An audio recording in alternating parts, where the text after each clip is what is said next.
1. Introduction. My name is She. I was 19 years old. I was a student at college. I went to classes every day. This year, I had some new classes. One class was very new for me. The name of this class was Literature and Life. It sounded different. The teacher for this new class was also new for me. His name was Mr. Greg Wilson. I did not know him before. On the first day of the class, I went to the classroom. Mr. Wilson walked into the room. He was not very old. He was not young like the students. He had a kind face. His eyes looked friendly. He smiled at us. He started to talk. His voice was soft, but everyone could hear him. He talked about the class, literature and life. He said the class was about reading books and thinking about life.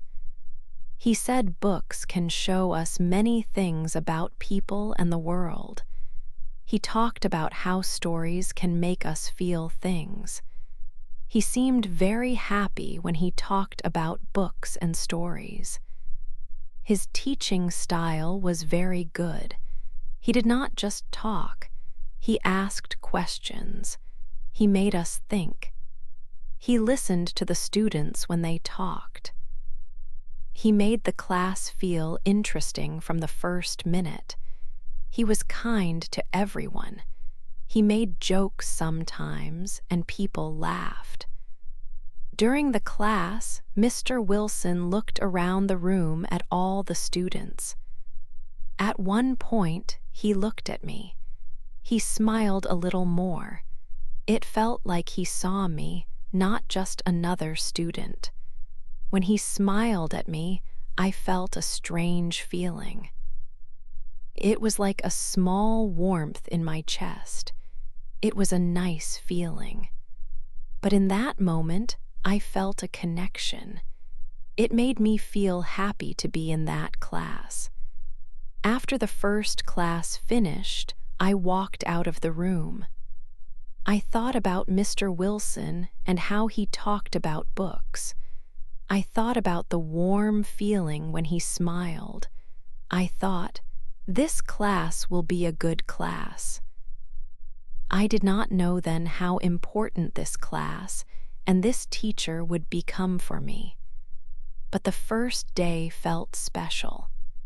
I looked forward to the next class already.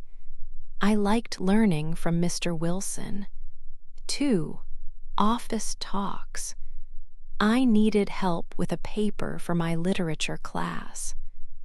Writing was sometimes difficult for me, especially for university assignments that required careful thinking. So I decided to visit Mr. Wilson during his office hours. Teachers have specific times each week when students can come to their office and ask questions or get help with their studies. Mr. Wilson's office was not very large. It was a small room, but it had a comfortable and welcoming feeling. There were many books everywhere, on shelves that covered the walls, piled on his desk, and even stacked on the floor. It smelled faintly like old paper and maybe a little coffee, a pleasant smell. When I went for the first time, we focused mainly on my paper. Mr. Wilson read parts of it and discussed my ideas and arguments. He was very helpful and patient, taking time to explain things clearly. He offered suggestions that made my writing better. It was easy to understand his guidance. After we finished talking about the assignment itself, our conversation often continued for a few minutes, moving to other topics. He showed interest in my life beyond the classroom. He asked me about my favorite books and what I enjoyed reading for fun outside of school requirements. I shared some of the books and authors I liked. Then, feeling more comfortable, I felt able to ask him about his own reading preferences. He told me about many different books, some of which were quite old and famous, classics of literature. We also talked about music. My taste in music was quite different from his. I listened to current popular music, while he preferred older styles like jazz or classical music. He talked about different musicians and composers, and I learned new names and styles. It was interesting to hear him talk about his passions outside of teaching. Visiting his office became a regular part of my weekly routine. I started going there more often than just when I had a specific question about an assignment or needed help with my paper. Sometimes, I did not really need academic help at all. I just wanted to go and talk to him for a while. The conversations felt easy and natural, flowing from one topic to another. We talked about a wide range of things, often moving beyond just books, music, or typical classwork discussions. As this habit of visiting his office grew, I realized something about my thoughts. I started thinking about Mr. Wilson quite frequently, even when I was not on campus or in his class. I would remember things he said during our office talks, maybe a funny comment or an interesting idea he shared. I would think about his perspective on different topics we discussed. His presence in my thoughts became more common throughout my day, not just when I was doing schoolwork. I found myself looking forward to the next time I could see him in class or have a chance to visit his office.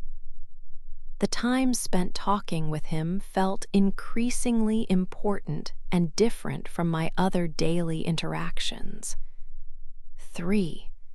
Cafe surprise. One Saturday afternoon, she decided to visit a small cafe near the college. It was a quiet, friendly place with soft music playing. She often went there to relax and read. Today, she brought a book for her literature and life class. She found a table and started to read. After some time, she looked up from her book. She was very surprised by what she saw. Sitting at a table not far away was Mr. Wilson. He was alone, drinking a cup of coffee. She felt her heart beat a little faster. She did not expect to see him here. Mr. Wilson looked up at that moment and saw she. He smiled warmly. "Hello, she," he said. He stood up and walked over to her table. "Is it okay if I join you for a few minutes?" he asked. She felt a mix of surprise and happiness. "Yes, please do," she replied. Mr. Wilson sat down at her table. He looked different today.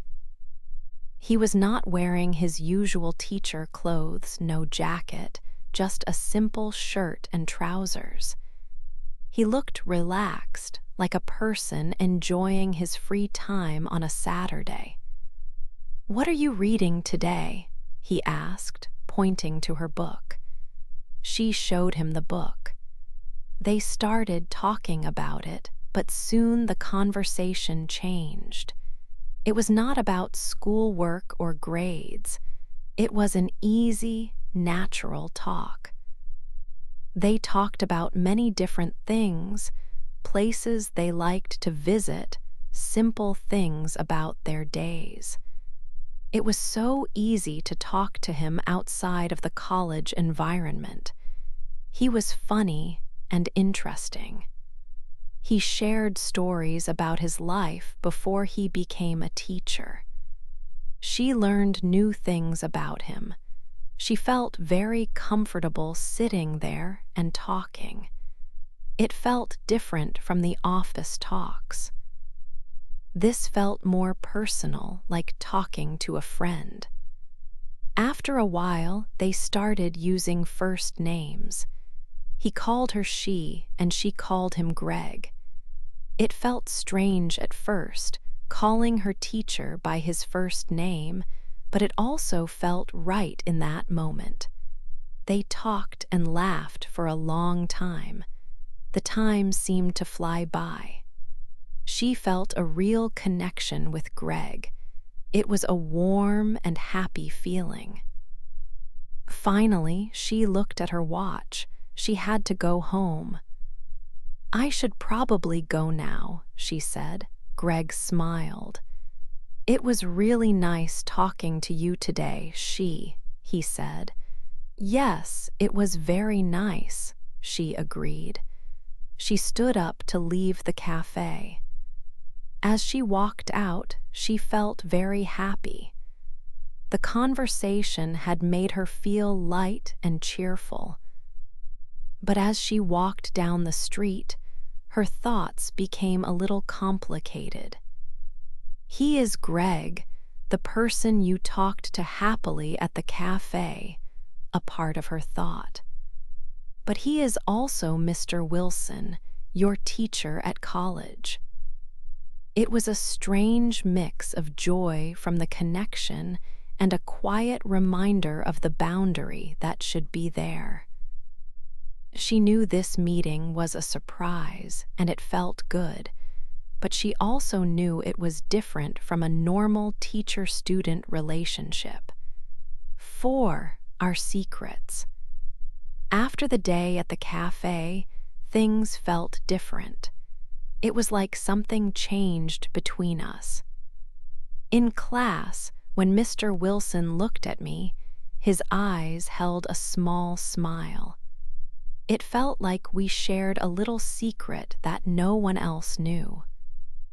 Sometimes, after the class finished, he would wait a moment. Then, we would walk together for a short distance. We talked quietly, saying things we did not say when other students were near. He often told me good things about my school work. He said I had interesting ideas. He said I was a smart student. When he said these words, I felt very happy. His words made me feel special.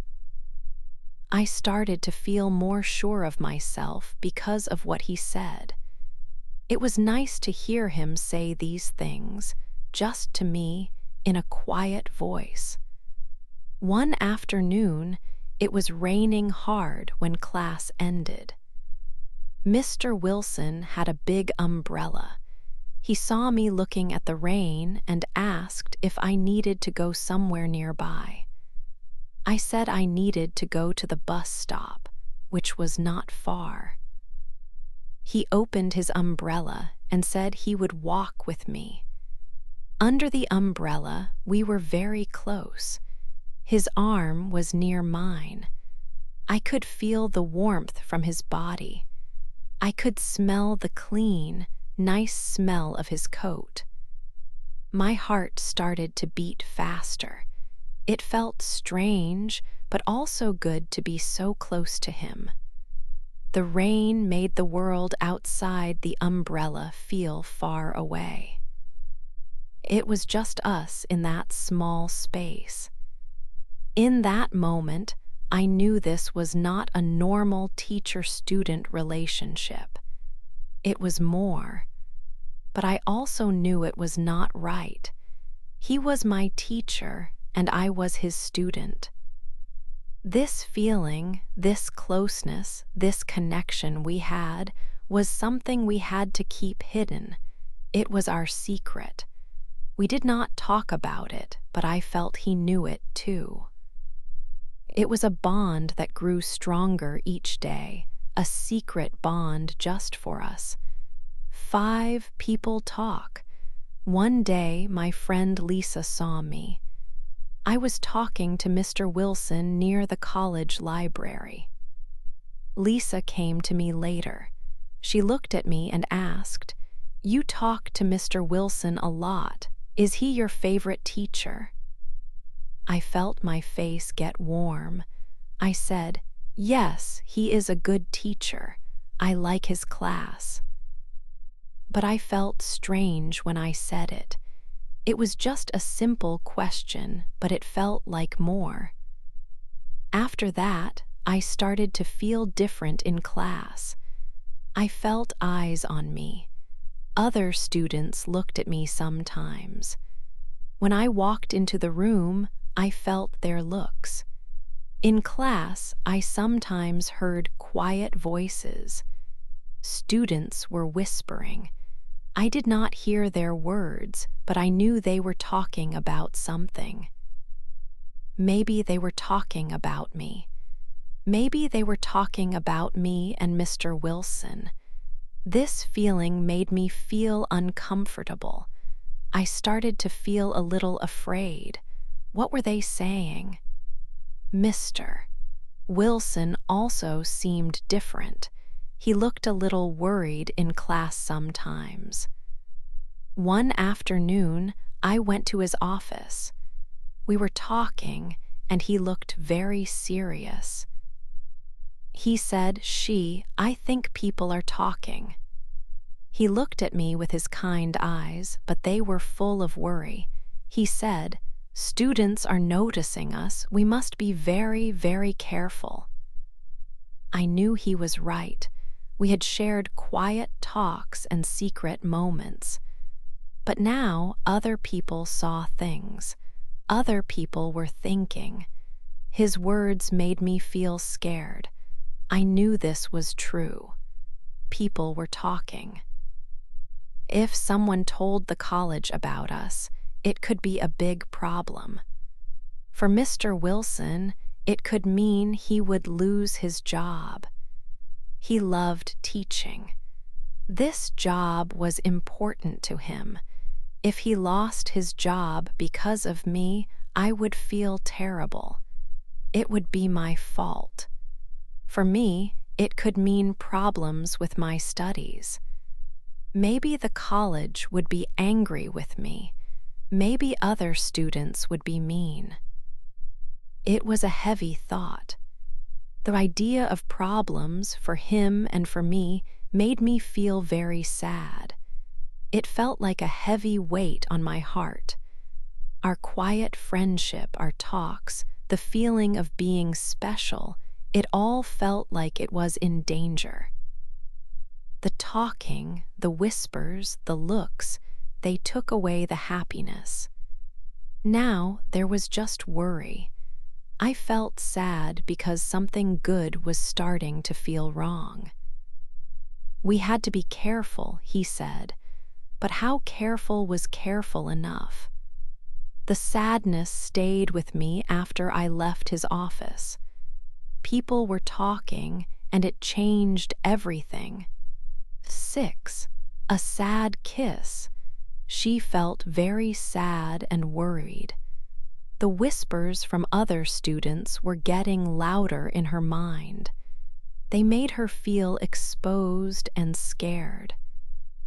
She could not stop thinking about what people were saying about her and Mr. Wilson.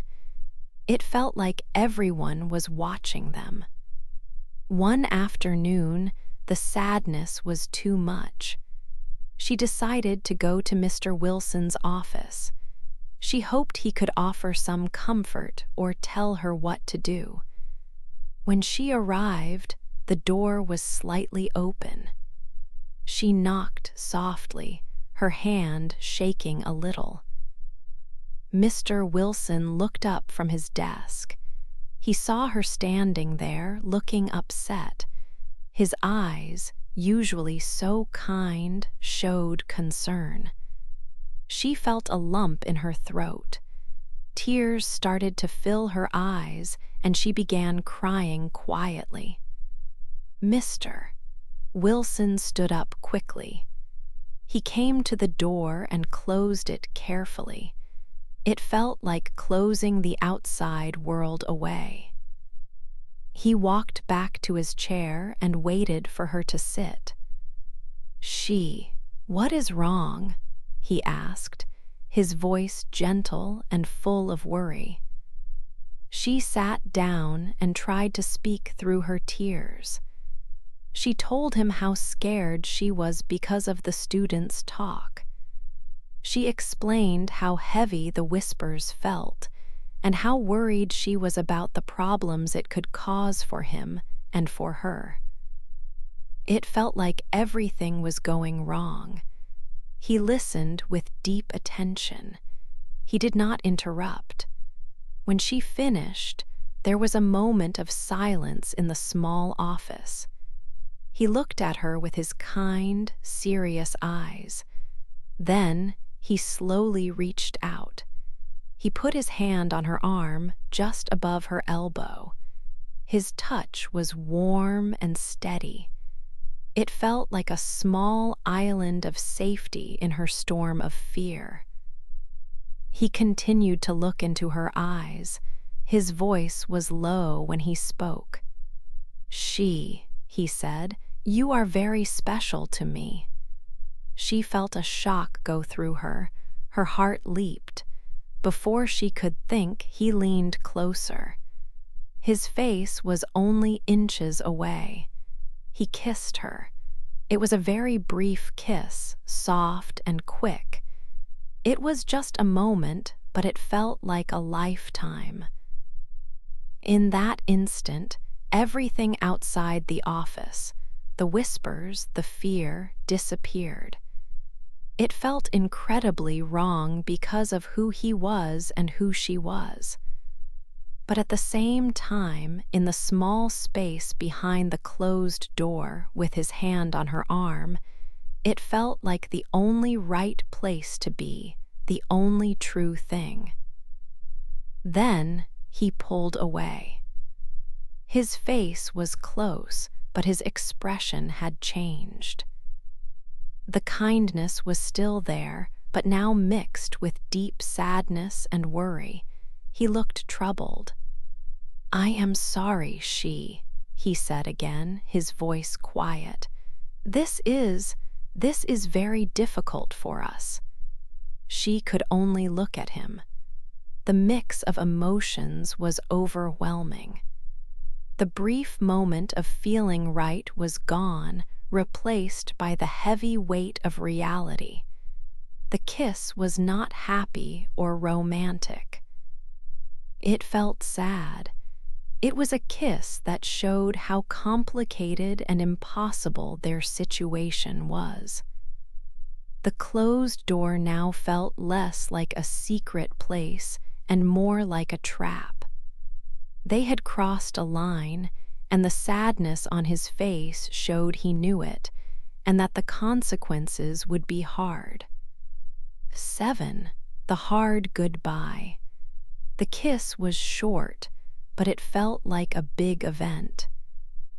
After it happened, things changed completely. It was impossible to pretend that we were just teacher and student anymore. The secret we shared felt much bigger and heavier. We tried to act normally in class and when other people were around. But it was very difficult. Every time our eyes met or we were near each other, we remembered the kiss and the feelings. It felt wrong, but it also felt like the truth of our connection. We knew our situation was complicated and could cause problems. Then, One day, the worst thing happened. The head of the college called Mr. Wilson to her office. I saw him walk towards her door. My stomach felt sick because I had a bad feeling. He was inside for a long time. I waited and worried. When he came out, his face was very serious and sad. He looked like all the happiness was gone from his eyes. Later that day, after the last class, he found me. He asked me to walk with him to a quiet place outside near the big trees. He stopped there and turned to face me. His hands were shaking a little. He looked at me with so much sadness. He said, "This has to stop. They know about us." My heart felt like it stopped beating. "Who knows?" I asked, my voice quiet. He said, "Someone told the college administration. They know about our relationship." I felt a wave of fear. Everything felt like it was falling apart. I asked him, "What will happen now?" He took a deep breath, a long, slow one. He said he had to leave the college. He would not teach here after the end of the school year. He said it was the only choice he had. He told me he was leaving to protect me. He said it was his fault that our relationship became more than it should be. He repeated that I was young and had a bright future. He did not want this situation to hurt my life or my studies. He said he had to take responsibility for everything that happened. Then his voice became very soft, but the words were hard. He said, "We cannot see each other anymore. We cannot talk, not here, not outside the college. This is our goodbye." He looked at me, and I saw tears in his eyes. My own eyes filled with tears, too. It was the most painful moment. It felt like the end of the world. The person I had connected with so deeply, the teacher who made me feel special, was leaving. And I could not even say a proper goodbye or stay in touch. It was a hard goodbye, a final goodbye to our secret world. 8 years later. Many years have passed now. I am not 19 years old anymore. I finished college a long time ago. Now I have a job. My life is different. It is busy, and I meet new people every day. But sometimes I stop and think about the past. I think about Mr. Wilson. Greg. I remember his kind eyes. I remember his soft voice when he talked about books. I remember sitting in his office. We talked about many things, not just schoolwork. I remember the time we met at the cafe. It was a surprise, and we talked for a long time that day. I remember walking under his umbrella when it rained. It felt like our little secret. I also remember the difficult times. I remember when people started to talk. I remember the worry. I remember the short kiss we shared. It felt like a secret, but it was also scary. I remember when the college knew. It was a very sad time. He had to leave. We could not see each other anymore. It felt like the end of something important. It was a scandal for a little while. People talked. But time passes and things change. The difficult part ended, but I never forgot him. He was my teacher, yes, but he was more. He was Greg. He was very important to me during that year. I learned many things from him, not just about the books we read in class. I learned about life. I learned that choices can be difficult. I learned that feelings can be strong and confusing. He helped me see things in a new way. He had a big impact on me. He was a good person. I hope he is well now. I hope he is happy wherever he is. I will always remember that time. I will always remember him.